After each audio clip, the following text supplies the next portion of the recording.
The views and opinions expressed on Unlock Your Wealth Radio are those of the host, guests, and callers only and are not necessarily the views of Unlock Your Wealth Radio, Heather Wagenhals, or Success Publishing International.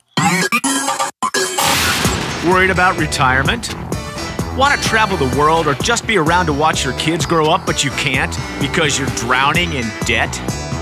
Now you can! With Heather Wagenhals and the Keys to Riches powered by Unlock Your Wealth Radio. Heather will show you how to stop chasing your wallet, eliminate debt, lose financial stress, and live the life of your dreams. If you truly ever wanted to have more, do more, be and give back more, now's your chance. Listen weekly to hear what others are doing to manage their money better with these proven strategies for building wealth with the Keys to Riches financial philosophy. Now here's your host, Heather Wagenhals. Welcome, everyone. You are listening to the Keys to Riches powered by Unlock Your Wealth Radio. This segment is sponsored by Audible.com. Get a free audiobook download at keys-to-riches.com/free book and click on the link to over 150,000 titles to choose from for your iPhone, Android, Kindle, or MP3 player. Welcome, everyone. Thank you so much for stopping by. We're so glad to have you. I'm so rude not introducing myself. I am the purveyor of prosperity, Heather Wagenhals, and I am flanked by the maestro of moolah, Michael Terry. Hey, folks. Thank you for stopping by, sharing the platform, if you will, Mr. Terry. And we are going to help you get your money mind right on today's show with the following great features. First off, Mr. Terry, what key is it, Maestro? Knowledge is power. Not knowing is powerful. Woot! Yes, that is the key. We are in our fourth key because it's not just enough to know what you know. Yeah. It's important to know what you should know. Yeah. But don't in order to be successful at money management. So that's what today's key is. And we're going to introduce fully, because I've alluded to it in the first three keys, but I'm going to fully introduce our 3 questions in 5 areas of concern, which really is our 3-5 financial strategy that drives the keys to riches. The keys to riches really just helps you put it all together. But the core base of the money management aspect, the actual money management part, is our 3-5 financial philosophy. But the reason why the Keys financial philosophy exists is because we are not logical creatures at first. Right. And this is a biology-based money management show because we already know to spend less and save more, but we don't. So we are going to help you get your money mind right on today's show. Plus, we have Moolah Word of the Day. And I'd like to use this moneyism for today's show. Ignorance is bliss. Yeah. And we're going to refute that later on in the broadcast. Yeah, I was going to say, you're not buying that. Ignorance is ignorance. But ignorance is not bliss, and we're going to dispel that moneyism and specifically why it's a moneyism and not just a statement. But first, let's talk about a little moolah word of the day, shall we? We have Keynesian economics. So last week we did Reaganomics. I'm kind of on a economics trip here. Oh, by the way, if you didn't catch Jeffrey Tucker's interview, you gotta check out Jeffrey Tucker's interview. Good stuff. On unlockyourwealthradio.com. He's just my most amazing friend and greatest ballroom dance partner ever. Sorry, Midas, but you gotta. There's a new #1 in town. You didn't keep up the street cred. You lost your rep to the dearest Jeffrey Tucker. So, but anyway, just a phenomenal interview about money and life, and you're gonna like it. You're gonna like it, and we're gonna have him back. He said he would come back too. So Keynesian economics. It's named for economist John Maynard Keynes, and it's an economic theory which advocates government intervention. Ouch. Government intervention or demand-side management of the economy to achieve full employment and stable prices. We don't like that, do we? No. That's our word, our moolah word of the day, Keynesian economics. Cool. So go check it out from investorwords.com if you want to click around, because I usually pull our moolah words from investorwords.com. There's no endorsement there or whatever. They just it's just a great place for, as opposed to having to sift through a traditional dictionary. Yeah. I go there because it's all about what we talk about, Yes. moolah. Sure. So it's a great source for moolah words, but there's a lot of different things to click on that in the definition itself that would provide you more background information and highlight some of the other things that are involved with that theory. Yeah. So it's a really good place to start. But let's move on, shall we, to our fourth key in our keys to riches. Knowledge is power. Not knowing is powerful. Yes. So first off, I want to thank you all for stopping by. If it's your first time, welcome to the Keys to Riches, powered by Unlock Your Wealth Radio, our sister show, our big sister show. It's kind of like a parent, but sort of not. I don't know. So that's why I like Big Sister, right? Yeah, big sister. Work. Our sister show. So anyway, thank you so much for stopping by. We're glad you're choosing to learn about biology-based money management here. For those of you who are joining us for the first time, the Keys to Riches financial philosophy is a baker's dozen of financial concepts that teach you how to think like the rich and be in control of your own money. It also gives you specific techniques to create or fix your credit, eliminate debt, save and invest, all while transforming your current financial habits into healthy money management skills. And we do this one key at a time, 1 week at a time here at the Keys to Riches Radio. And our fourth key is knowledge is power, not knowing is powerful. So we've asked two of the questions in our 3-5 financial strategy. And the three questions, let's get those knocked out first. Where am I? Where am I going? And What's the difference? ding, ding, ding. That's all you have to answer when it comes to managing your money effectively. Those three questions. It doesn't have to be any more sophisticated than that if you don't want it to be. Because with this key, you are going to learn your financial knowledge checklist, and you're going to learn what you need to know in order to manage your money effectively. And once you know what you should know, you can identify that's an area that's interesting to me. I need to learn more about this. Or that's not an area I'm interested in. I'm an artist. I don't want to deal with that sort of stuff. But now you know what you should know. And now by understanding what you need, you can delegate effectively. So amazing. So amazing. So anyway, so that's what we're going to learn on today's show. So our three questions, we've already asked two of them. Our first key, acceptance and affirmation, is where am I? And so this is just essentially a balance sheet. How much you have, how much you owe, and what is the difference? And all we're looking at is our net worth. And is that positive or negative? Is it a positive or negative net worth? And if it's negative, no problem. Remember, we're not passing judgment. We're just making an assessment, because with knowledge, once we're armed with that knowledge, we can then take action. And so that's why it's important to understand where we are. Because if we want to go to San Diego, which we learned how to do last week in our Where Am I Going in our goal achievement strategy, it would be helpful to know whether you're standing in Albuquerque, Las Vegas, or Phoenix, Right. or wherever, New York City for that matter. So it's important to know where you are so you can effectively plan for your next destination. So after we address these, and we're going to be breaking the budget, we're going to learn what's the difference coming up in our seventh key in our Keys to Riches financial philosophy.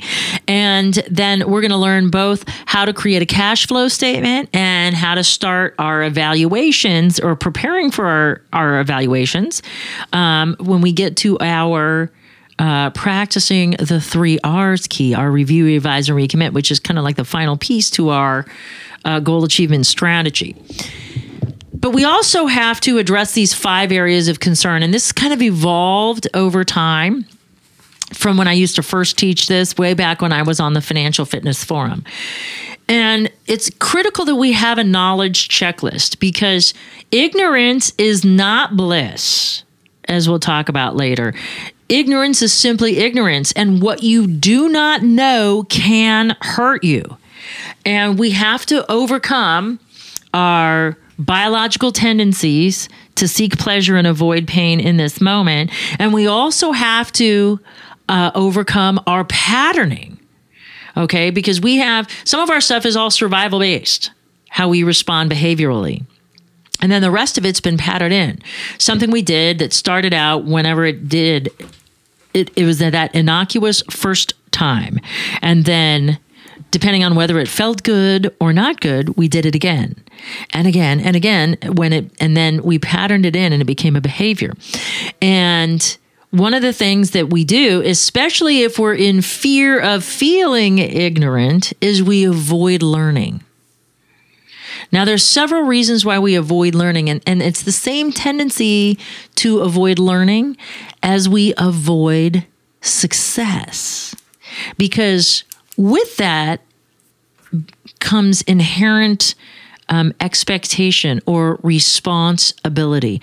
And I'd like to make sure that you understand that I'm saying responsibility and not responsibility, like you understand the word to be, because there's a difference between obligation and responsibility. And responsibility is your ability to respond to whatever it is that's in front of you that you're addressing. And armed with information, you are now able to make decisions and take action. And that might be scary to you. It's not the fear of failure because you're already there. It's like when people say, ooh, when I train them, oh, I don't like sales. Why? Well, I don't like being rejected. And I'm like, you know what? Have they said yes yet? No. Then you're already at no. So you don't even worry about it. Nothing changes if somebody says no. The only thing that will change is if they say yes. And it's so funny. The first time when I tell people to go in expecting a no, but still work for the yes, and they're so surprised that they actually did it. They're like, wow. Yeah. They can't believe it. Interesting. Because they've alleviated that fear of being rejected. Well, you already have been. Yeah. Yeah. Just walking up, you're already at no, and so people, it's interesting. So that fear of learning, if I don't know, then I don't have to address it. Because there's this inherent obligation that comes with knowledge, and we are going to respond, that we will take some action and respond. And one of my favorite phrases that I always say is knowledge is superfluous without application. Sure. So it doesn't matter how much we know. For example, you would think that people in Mensa would be all like filthy rich, the big oligarchs. You would expect them to be these all-knowing, rich and powerful people, right? But no. Like some of them, they can't find their way out of a paper bag. They're sleeping in their cars. They're barely surviving. But they're intellectually superior. Yeah, yeah. Because they passed the test. And what I have found is that unless you apply all that knowledge, those smart people aren't doing anything with it. Right.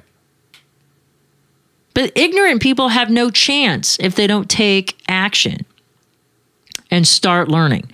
So what we're going to do with this key is we're going to teach you what you should know about money.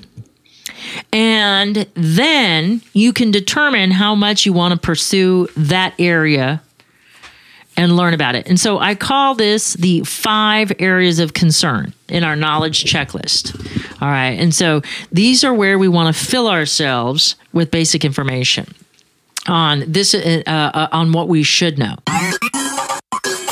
This segment of Keys to Riches, powered by Unlock Your Wealth Radio, is sponsored in part by KeepMyID.org, the only service that actually prevents identity theft. All others are just monitoring services. Put your credit on lockdown for Keys to Riches radio listeners by visiting our website at keys-to-riches.com/keepmyid and click on the link to start protecting your financial future right now. Remember to use promo code WAGS. So, our 5 areas of concern are income and expenses, protections, asset, accumulation. Very good. Asset. Preservation, but not yet. Management. Multiplication.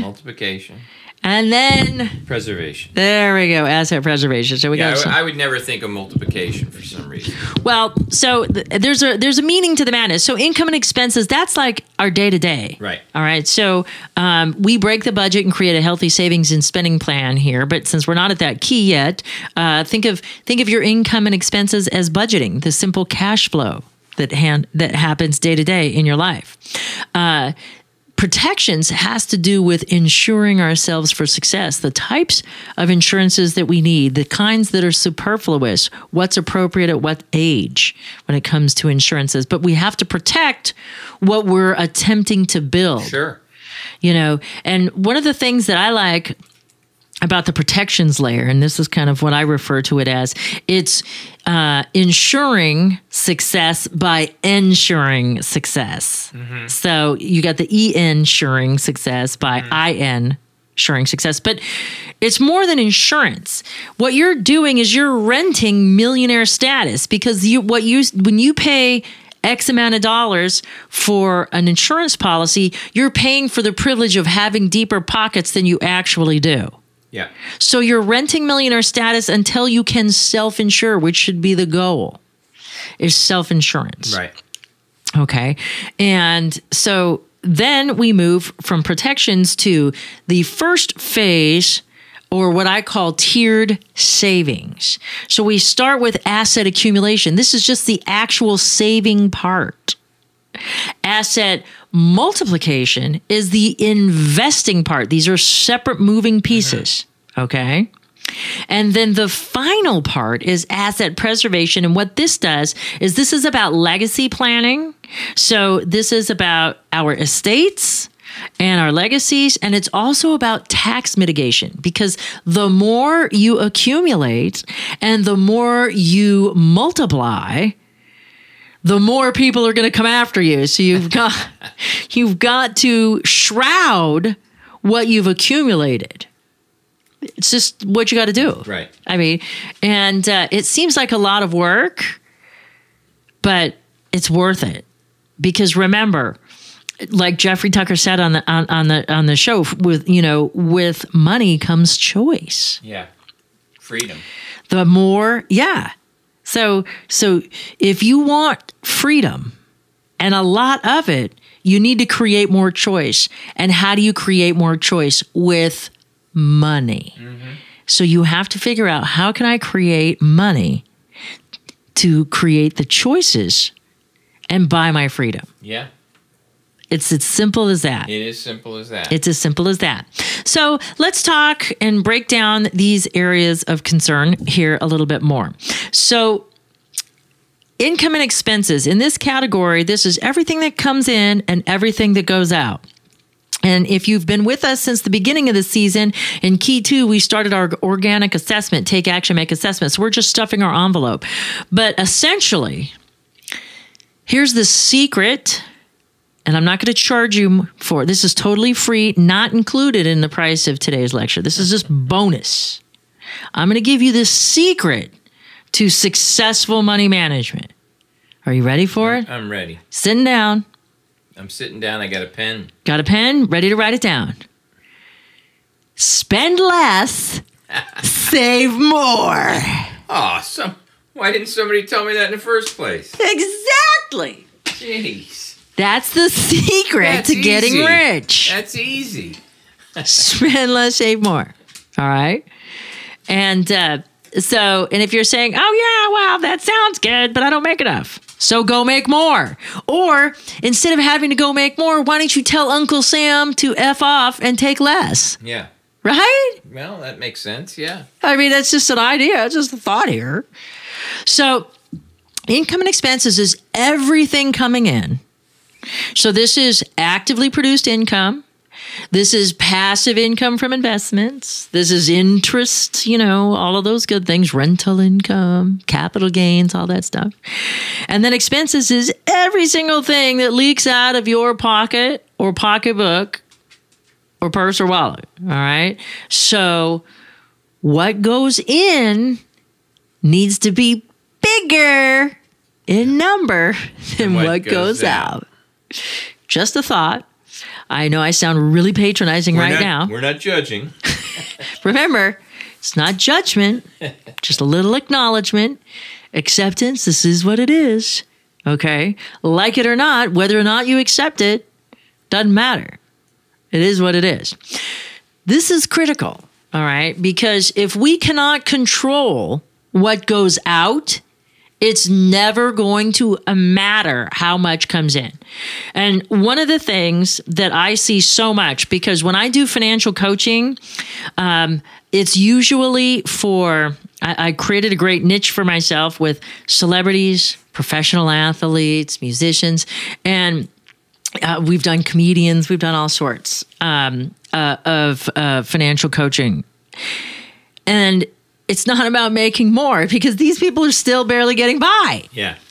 So we have this phenomenon. So there's two phenomenons that go on with people. So more money doesn't solve problems because it's not the in part that's the problem. Usually it's the out part that we have to work on. And so when we're addressing income and expenses, that's what we have to look at. What's going out? And that includes taxes for Uncle Sam. Because you need to count. People only look at their take-home pay, and they base their life on their take-home pay. But if they focused more on what they earned on their gross pay and got a little bit more angry, they could have more take-home pay without any extra effort at another job. Okay. But what we have to do is there's two factors. So sudden wealth syndrome, and that can occur whether or not you're rich. Those are people that win the lottery, but what do you do when your tax refund comes? So first off, why do you even get a tax refund? Why haven't you adjusted your allowances properly, number one? And number two, the big question is, what do you do with it? Do you blow it? Do you save it? Do you save part of it? Do you save none of it? That's sudden wealth. That's like manna from heaven. It's a big chunk of money that you don't usually get. What do you do with it? How you handle your tax refunds says a lot about how you will handle bigger chunks of money. Yeah. So we call that sudden wealth syndrome. So there's all sorts of things that go into that. But the bigger thing is the more we make, the more we spend. And it's what we refer to as lifestyle creep. And so the more some of these celebrities, I mean, I remember, because, I got into the niche because I used to do, mortgages and real estate, and I got in with all of the pro teams here. It just started out with getting in with the pro teams here and doing all of their stuff because, you've got income issues because they're getting paid from one team or they're a newbie or they got bad credit or whatever it is. So you just got all kind of issues. So you need to have creative financing options when you deal with professional athletes. Plus they're transient. They get, cut from one team, sent to another. They just bought a house. They've got two others, for previous wives or girlfriends or kids or all of that stuff going on. And before you know, they're traveling with an entourage of 10 or 12. So it's when they go out to dinner, it's not just them and a date or them and their spouse and their kids. It's 20 people at a time, and then as they get that next new contract or they score some extra bonus or now they're like, Hall of Fame material or whatever, and now their income increases or they get a big endorsement contract. Now that entourage goes from 20 to 30. Yeah. So it's called lifestyle creep. And you do that at your level, whether you know it or not. If you're the guy at the office that says, first round's on me Friday afternoon, you've got lifestyle creep. Oh, I just scored a bonus. I just closed another deal. Let's go celebrate. And it's not you just celebrating, pat on the back, maybe a nice meal with family. Again, you're taking a litany of folks out. Yeah. So it's just lifestyle creep. Oh, my sofa was kind of crappy and I'm having people over this weekend. I think I'll just go buy a new sofa. Like, that's not buying like an extra candy bar, I'm having a pity party. I'm gonna get a candy bar. A sofa when you can't afford it, just because people are coming over. So clean the sofa. How about that? A new sofa is $800 to $1,000 for a little guy. A steam cleaner is what, $20, $30 to rent? Yeah. Borrow your friend's steam cleaner and be the ultimate mooch, and go do that. So this is an important category, because this one affects the others, all right?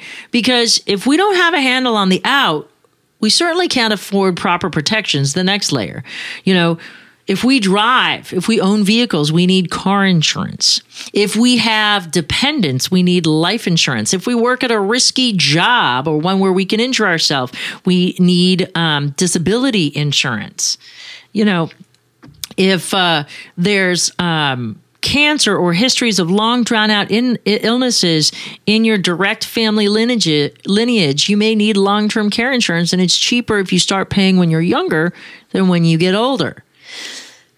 And if you want quality care and you don't want to be living in, you know, a crappy government-run, you know, long-term care facility where you've got 80 roommates, you know, you don't even have your own space, you've got a bunkmate.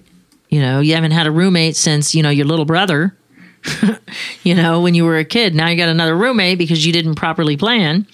So, you know, life insurance, if you're an entrepreneur and you have key personnel, you have key man life insurance. I mean, there's just, if you're a homeowner or if you rent property, you'll want either renter's insurance or homeowner's insurance. Again, this is about maintaining a quality of life while you're in your accumulation phase. And if we don't manage the outs in the income and expenses category, we're not going to have appropriate protections. Okay. Health insurance, in my estimation, is the number one insurance people should have because there's nothing more precious. All the money in the world can't buy you good health, and you have to be proactive about it. All right. So health insurance is another concern too. And you have to address all of these. You know, do I need it? What kind of coverage should I get? What's superfluous? What's expensive? What's unnecessary? What's overdoing it? What's underdoing it? Where do I need to be? These are all great questions to ask. And then we move to our savings. And so we want tiered savings. So we need to have an emergency fund. And we all may not be able to start out with 3 to 6 months worth of income for an emergency fund, but we can save there. That covers us in two cases. That covers us in the case of workman's comp claims because it takes about 12 weeks for that to kick in. And if you don't have any paid vacation to cover the diff, then you're going to be out of pocket for it. 6 months is an extended job absence. Is why you would want 6 months. Whether it's maternity leave to supplement maternity leave, whether it's because of a job change or you've been phased out, you can survive comfortably and you can continue to maintain your lifestyle if you have 6 months worth of income in the bank, and then you can choose the next right job instead of just getting a job. Yeah. Okay. Then once we start accumulating this, and we start creating momentum in our savings, we can then move to investing, and that's our asset multiplication. And this is how we take $1 and make it do amazing backflips, and it becomes 2 and then 4 and then 8 and so on, like that commercial. You remember? And you tell their friends, that one hair shampoo commercial, and they tell their friends, and so on and so on. So you can exponentially build your wealth because now your money is making money. They're like little minions, and you send your little soldiers off to go into battle, and they go out and they make money for you. And then when you start really amassing wealth, you need to be paying attention to what is your legacy? What does that look like? How does that need to be? And you got to plan appropriate for that. You want to mitigate as many taxes because the more money you make, the more Uncle Sam will take. So you've got to be able to mitigate taxes. And if you want something to pass on, you must protect it properly by creating an estate plan and to say who goes what. Because when people pass, they fight over fry pans. Right. It's sad, but true. I've seen it happen in my own immediate family. And so it's silly. What goes on. And so you have to make sure that you plan for all of these things. You don't have to actively do it all yourself. You can delegate it to professionals, and that's why you want to visit the keys-to-riches.com website and get this key statement, key affirmation, and key action item for this week's key, because it will give you the tools you need to ask the right questions to hire the appropriate professionals if you don't want to become an expert in that area. Now that you know what it is that you need to know, you can choose to what level you address those 5 areas of concern. Thanks so much for stopping by for the Maestro of Moolah, Michael Terry, and the Keys to Riches, powered by Unlock Your Wealth Radio. I'm Heather Wagenhals. Now go out and unlock your wealth today. UnlockYourWealthRadio.com is produced by Heather Wagenhals and the Unlock Your Wealth Foundation. UnlockYourWealthRadio.com and its affiliates are copyrighted 2016 with all rights reserved. For more information on the Keys to Riches Financial Wellness series, please visit our website at www.unlockyourwealth.com.